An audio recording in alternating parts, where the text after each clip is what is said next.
Hello, my dear class 10th ICSE students. कैसे हो? I hope you guys are doing good. So this is your English educator Nikita Singh and welcome to our English Score Booster series जहां पर pro section treasure chest का pro section का last chapter आज हम cover कर रहे हैं जिसका नाम है द लास्ट लेसन। और इसके बाद खुश हो जाओ, बहुत टाइम से कह रहे थे ना पोइट्री कवर होगी कि नहीं होगी, इसके बाद पोइट्री सेक्शन स्टार्ट करने वाली हूं मैं।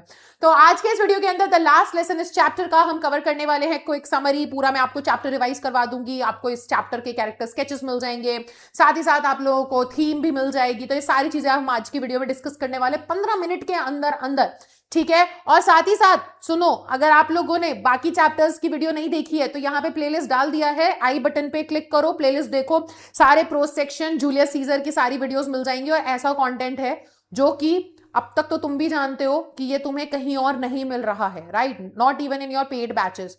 तो प्लीज इस फ्री कंटेंट का अच्छे से फायदा उठाओ, अच्छे से पढ़ाई करो and make me proud, right, ठीक है। अच्छे मार्क्स लेकर के आने आप लोगों को। तो शुरू करते हैं बिना किसी देरी के। राइटर का नाम बताओ चलो जल्दी से, किसने लिखा है ये चैप्टर? तो राइटर का नाम है अल्फोंस डॉडेट, उन्होंने लिखा है ये चैप्टर। बहुत इंटरेस्टिंग कहानी है, ठीक है। तो बेसिकली ना कहानी का थोड़ा सा हिस्टोरिकल रेफरेंस आपको समझना पड़ेगा। यार प्रूशिया नाम की एक जगह है, ठीक है, जो कि आज के टाइम पे आप कह सकते हो जर्मनी है। तो पहले ना प्रूशिया मतलब बहुत सारी अलग अलग जगहों को मिला करके प्रूशिया बोलते, तो आज के टाइम पे उसे जर्मनी बोला गया। तो पहले ना एक टाइम पे वॉर हुआ था, ठीक है, एक बैटल हुआ था, एक लड़ाई हुई थी जिसमें प्रूशिया और फ्रांस के बीच में झगड़ा हुआ था, लड़ाई हुई थी, वॉर हुआ था, ठीक है। प्रूशिया नहीं, मैं जर्मनी ही बोलूंगी अब। तो जर्मनी एंड फ्रांस के बीच में जो वॉर हुआ था उसमें जर्मनी की जीत हो गई थी। ओटोमन बिस्मार्क जो है वो जर्मनी को लीड कर रहे थे और उन्होंने जीत पाई थी, ठीक है, किसके ऊपर? फ्रांस के ऊपर। अब क्योंकि फ्रांस हार गया था तो होता क्या है ना, जनरली जाहिर सी बात है, अगर आपका बैटल है, अगर कोई लड़ाई हो रही है और अगर उसमें एक देश दूसरे देश को हरा देता है तो वो देश दूसरे देश पे कब्जा कर लेता है, सीधी सी बात है, सिंपल सी चीज है। यही चीज यहां होती है। फ्रांस हार जाता है और फ्रांस के ऊपर किसका कब्जा होता है? जर्मनी का। और फ्रांस जो है ना वो जर्मनी का, देखो फ्रांस और जर्मनी की बाउंड्री ना एकदम ऐसे चिपकी हुई है साथ में। तो उन्होंने ना फ्रांस का एक एरिया है एल्सेस लोरेन, एक डिस्ट्रिक्ट है, उसको क्या कर लिया? अपने कब्जे में कर लिया। तो बेटा अब ये तो हम जानते आए हैं, ये तो हम हमेशा से देखते आए हैं कि जब एक देश ना दूसरे देश के ऊपर कब्जा कर लेता है तो वो अपने कल्चरल वैल्यूज को उस देश के ऊपर थोपने की कोशिश करता है। और ऐसा ही कुछ फ्रांस के साथ भी होता है कि जर्मनी के लोग जब फ्रांस के इस डिस्ट्रिक्ट को कैप्चर कर लेते हैं तो वो करते क्या है कि अपने कल्चरल वैल्यूज को, अपने कल्चर को वहां थोपने की कोशिश करते हैं। सो इस चैप्टर के अंदर ना एक छोटे से बच्चे की कहानी है, फ्रांस, और उसका टीचर है एम हमेल। और यहां पे हमें देखने को मिल रहा है कि पोस्ट वॉर अब क्योंकि जर्मनी ने क्या कर लिया है? कैप्चर कर लिया है एल्सेस लोरेन को। और तो यहां पर ना अब वो कैसे अपने रूल्स लेकर के आ रहे हैं और उन रूल्स की वजह से ये जो फ्रांस के लोग हैं उन्हें कैसा महसूस हो रहा है? उनको ऐसा लग रहा है कि भाई देखो हमारे देश में रहते हुए अब हम हमारे देश के वासी नहीं रहे हैं, हमारे देश में रहते हुए हमसे हमारी ही पहचान छीनी जा रही है। तो ये होता कैसे है? अब मैं आपको पूरी कहानी एक बार बता देती हूँ, ये तो तुम रीड कर लेना, ठीक है, ये तो तुम्हें मिल जाएगा पीडीएफ में, तो आराम से शांति से बैठ के रीड करना। कहानी पे अभी ध्यान दो, फील पकड़ो कहानी की, ठीक है, तब आपको अच्छे से समझ में आएगा इसका बाकी का जो कैरेक्टर स्केच वगैरह है। तो कहानी है फ्रांस नाम के एक छोटे बच्चे की जो स्कूल जा रहा है और स्कूल के लिए हो गया लेट, तो भागते हुए जल्दी जल्दी स्कूल जा रहा है। और उसे ना अब पता है कि भाई मैं स्कूल जाऊंगा, तो एम हमेल जो उसकी टीचर है उन्होंने उसको होमवर्क दिया था कि बेटा अच्छे से ना सारे जो पार्टिसिपल्स हैं लर्न करके आना, मैं एग्जाम में पूछने वाला हूं। तो उसने ना तो पढ़ाई करी है और ऊपर से स्कूल के लिए लेट हो चुका है, तो उसे पता है कि अब मेरे को डांट पड़ने वाली है। तो उसके मन में ना, जैसे बाकी बच्चों के मन में आता है ना ख्याल की बंक मार लेता हूँ यार, चुपचाप भाग जाता हूँ, कौन ही ध्यान देगा। तो उसके भी मन में ऐसा ख्याल आता है कि चुपचाप बंक मार लेता हूँ, क्योंकि बाहर का मौसम बड़ा अच्छा था।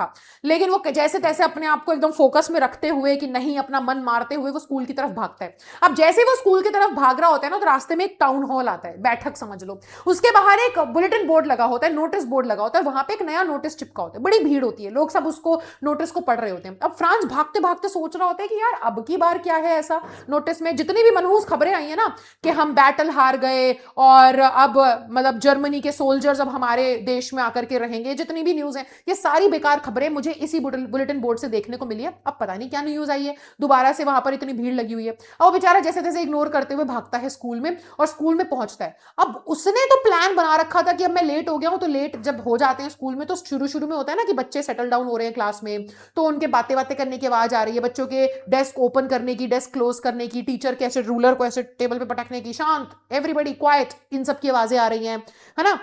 तो ये जो कमोशन होगा, ये जो आवाजें होंगी, इस आवाज के बीच में मैं चुपचाप क्लास में जाके बैठ जाऊंगा, किसी को पता नहीं चलेगा। लेकिन वो हैरान हो जाता है जब वो जाकर के देखता है कि भाई स्कूल में एकदम पिन ड्रॉप साइलेंस, ऐसा सन्नाटा मानो संडे के दिन जो सन्नाटा होता है। अब बेचारा डिपेंड कर रहा था कि आवाज और भीड़ भड़ाका होगा, उस बीच में चुपचाप मैं स्कूल में क्लास में घुस जाऊंगा, लेकिन अब तो क्लास एकदम शांत है। तो अब उसको डर लगता है कि भाई मुझे तो अब सबके सामने क्लास में बीच में घुसना पड़ेगा, और एम हमेल देख लेंगे, वो वैसी स्ट्रिक्ट टीचर है, मेरी तो भाई बैंड बजने वाली है। अब वो देखते हैं कि एम हम बच्चे ऑलरेडी क्लास में बैठ चुके हैं, और एम हमेल ना रूलर लेकर के अपना इधर से उधर क्लास में टहल रहे हैं। तो अब वो जैसे ही अंदर जाता है, एम हमेल एकदम थोड़ी स्ट्रिक्ट आवाज में, लेकिन बहुत ही प्यार से बोलते हैं उसको कि हाँ बेटा तुम बहुत लेट हो गए, जल्दी से जाओ अपनी सीट पे जाकर के बैठो। अब हमारा फ्रांस एकदम डरा तो होता ही है कि भाई पिटपिटा जाऊंगा, तो उसका दिल धक धक धक धक कर रहा होता है, और वो जैसे ही तुरंत क्लास में अंदर भागता है, अपनी सीट पे बैठता है, और वो बुक्स वुक्स निकालने लगता है। तो उसका ध्यान जाता है कि यार क्लास में पीछे की जो सीट्स हैं वो सारी हमेशा खाली रहा करती थी, आज ये गांव के लोग क्यों बैठे हुए हैं। हाँ, तो अब वो ना ये चीज सोच ही रहा होता है कि ऐसा क्या है, ये लोग क्यों बैठे। उतने में हमारे एम हमेल क्लास में आते हैं और वो बोलते हैं कि बेटा आज हमारा लास्ट लेसन है, आज के बाद मैं नहीं पढ़ाऊंगा आपको फ्रेंच, क्योंकि जर्मनी से ऑर्डर आ चुका है। और क्या ऑर्डर आया है, ये ऑर्डर आया है कि अब एल्सेस लोरेन के जितने भी स्कूल्स हैं उसके अंदर फ्रेंच नहीं पढ़ाई जाएगी, जर्मन पढ़ाई जाएगी। अब आप यहां पे समझ रहे हो, क्योंकि अब जर्मनी जीत चुका है वॉर और उन्होंने कब्जा कर लिया है इन डिस्ट्रिक्ट्स पर, तो वो अब अपना कानून अपने नियम थोपने वाला है। तो अब इन लोगों के सेंटिमेंट्स की बिल्कुल भी इज्जत नहीं है। और वॉर में यही होता है ना कि आपके वैल्यूज की, आपके सेंटिमेंट्स, आपके कल्चर की अब इज्जत नहीं है। अब जो कंपनी कंपनी कह रही हूं मैं, कंट्री जीत चुकी है, अब वो अपने रूल के हिसाब से अब आपको रन करेगी।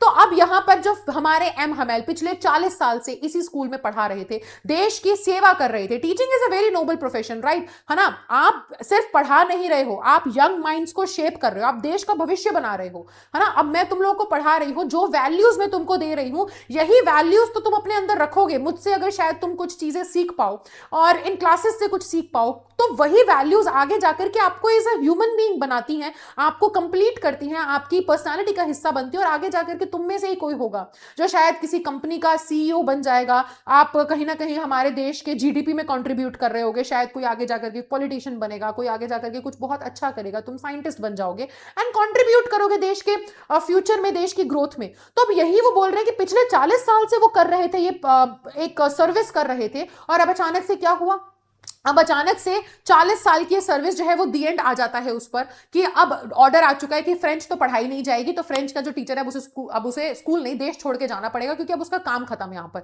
और अब क्या करना पड़ेगा, अब उसको अब यहाँ पे जर्मन पढ़ाई जाएगी। अब ये बात सुनकर के फ्रांस को तो एकदम ऐसे हो जाता है कि हे माँ माता जी ये क्या हो गया, क्योंकि जो किताबें उसे अब तक बोझ लग रही थी, उसे लग रहा था कि अब मुझे ये भी पढ़ना पड़ेगा।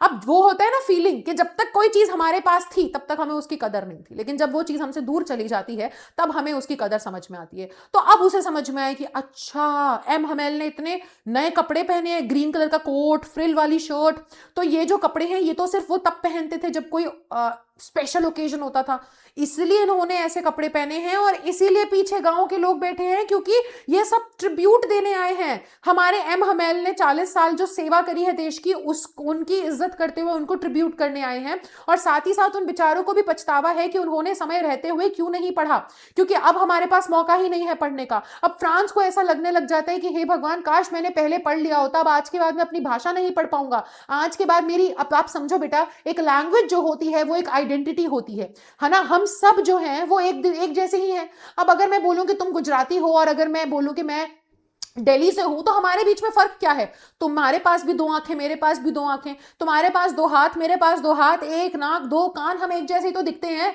बट बस हमारी जो पहचान है वो कहां अलग हो जाती है, क्योंकि तुम्हारी एक भाषा तुमको पहचान देती है, मुझे मेरी भाषा मुझे पहचान देती है। और यही तो अक्रॉस बाउंड्रीज हो रहा है ना, कि हम सब ह्यूमंस ही तो हैं, बस हम किससे बटे हुए हैं, शायद रिलीजन से और लैंग्वेजेस से, तो वही हमारी पहचान है। और जब वही हमसे छिन जाएगी तो आप क्या ही, फिर आप कैसे अपने आप को प्रूव करोगे कि तुम फ्रेंच हो। तो यही अब चीज ना यहाँ पे हमारे एम हमेल भी कहते हैं कि हमारे पास टाइम था ये भाषा को सीखने का, लेकिन हमने नहीं सीखा, हमने फॉर ग्रांटेड लिया, और अब हम नहीं सीख सकते। हमारी जो भाषा है फ्रेंच, वो सबसे ज्यादा ब्यूटीफुल, सबसे ज्यादा क्लियर भाषा है, और इसे हमें संजो के रखना पड़ेगा, क्योंकि अब वो जो जर्मन आएंगे वो तुम्हारा मजाक बनाएंगे कि तुम फ्रेंच बोलते हो अपने आप को। अरे कैसे तुम फ्रेंच बोलते हो, सोचो अगर पाकिस्तान और इंडिया का वॉर हो और पाकिस्तान जीत जाए, जो कि किसी भी ऑल्टरनेट यूनिवर्स में भी नहीं हो सकता, बट अगर हम मान ले कि जीत जाए, और वो अगर हम पे राज करे और वो बोले कि अच्छा तुम इंडियंस हो, जरा हिंदी में बात करके दिखाओ, तो हम फिर क्या, मतलब सोचो ना, अगर हमें हिंदी ही नहीं आती है तो हम कैसे बोलेंगे कि हम इंडियंस हैं। या फिर आप कोई भी रीजनल लैंग्वेज, अगर आपको बंगाली नहीं आती तो फिर आप कैसे बोलोगे कि आप बंगाली हो, है ना। तो वैसे ही अब यहाँ पर वही वाली बात है कि आपकी आइडेंटिटी आपसे छिन रही है। पूरा जो वो दिन है उस दिन बच्चे बहुत ध्यान से सुनते हैं, क्लास में बहुत शांति होती है, एम हमेल भी बहुत ध्यान से पढ़ा रहे होते हैं, ऐसे मानो जैसे कि वो चाह रहे हैं कि एक दिन में जाने से पहले मैं बच्चों को जितनी नॉलेज दे सकता हूं वो दे दूं, ठीक है। और जब क्लास एंड हो जाती है तो एम हमेल इतने ज्यादा ओवरवेल्म्ड होते हैं उन फीलिंग से कि वो बेचारे खड़े होते हैं क्लास के अंत में, और पूरी क्लास में वो एकदम शांत बैठे हुए थे। वो पूरी क्लास को ऐसे ऑब्जर्व कर रहे थे मानो कि एक मेंटल पिक्चर लेने की कोशिश कर रहे हैं कि शायद अब ये चीज मैं जिंदगी में 40 साल, आप सोच रहे हो आप अपनी जिंदगी के 12 साल एक स्कूल में बिता देते हो, है ना। 2 साल भी अगर तुम किसी एक स्कूल में रहे, अपने दोस्तों के साथ रहे, एंड जब वो स्कूल छोड़ के जाने की बारी आती है, जब 12th के बाद तुम्हारा फेयरवेल होता है, तो अच्छे से अच्छे बच्चा भी रो जाता है। वो भी वो यादों को याद करता है कि यार यही वो दिन था कि हम सोचते थे कि कब स्कूल से बाहर निकलेंगे, लेकिन आज जब टाइम आ चुका है स्कूल से बाहर निकलने का तो मन नहीं कर रहा है स्कूल छोड़ के जाने का। और वो सोचो कि उस इंसान ने 40 साल बिताए थे उस स्कूल में, उन्हीं उसी जगह पर। तो उस इंसान को अब जाना पड़ता है। तो जब वो लास्ट में लेसन खत्म होता है, वो खड़े होते हैं और वो बच्चों को कुछ कहना चाहते हैं, बट वो कह नहीं पाते क्योंकि उनका गला भर आता है और ऐसा लगता है कि शायद वो रो ही देंगे। तो वो मुड़ते हैं पीछे और वो लास्ट में विव लव फ्रांस लिखते हैं, यानी कि लॉन्ग लिव फ्रांस लिखते हैं, बच्चों को इशारा करते हैं जाने के लिए। और कुछ इस तरीके से हमारे फ्रांस का जो लास्ट लेसन है वो खत्म हो जाता है। बहुत ही प्यारी कहानी है, मुझे पर्सनली बहुत पसंद है। सो यहाँ पे हमारा ये चैप्टर एंड होता है। और अगर हम इस चैप्टर के सेंट्रल आइडिया के बारे में बात करें, थीम के बारे में बात करें, तो ये मेजर 3 थीम है। Linguistic chauvinism is important. Chauvinism का मतलब होता है बेटा प्रधानता।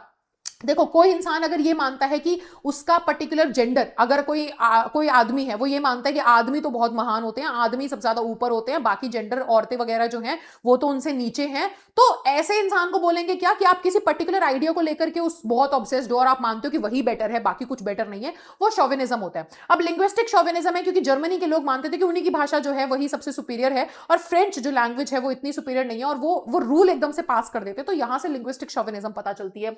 रिग्रेट एंड रियलाइजेशन हमें पता चलता है सभी कैरेक्टर्स के थ्रू, फ्रांस के थ्रू, एम हमेल के through, and love for one's mother tongue भी पता चलता है। तो ये 3 मेजर थीम है जो आपको याद रखनी है। इसके अलावा अब अगर हम कैरेक्टर स्केच देखें तो फ्रांस के बारे में अगर बात की जाए तो फ्रांस जो है वो एक केयरफ्री और लेजी है इनिशियली, शुरू में, लेकिन सेंसिटिव और इमोशनल है, और लास्ट में जाकर के ना उसके अंदर एक अवेकनिंग आती है, एक्सपीरियंस करता है गिल्ट के पहले क्यों नहीं पड़ा।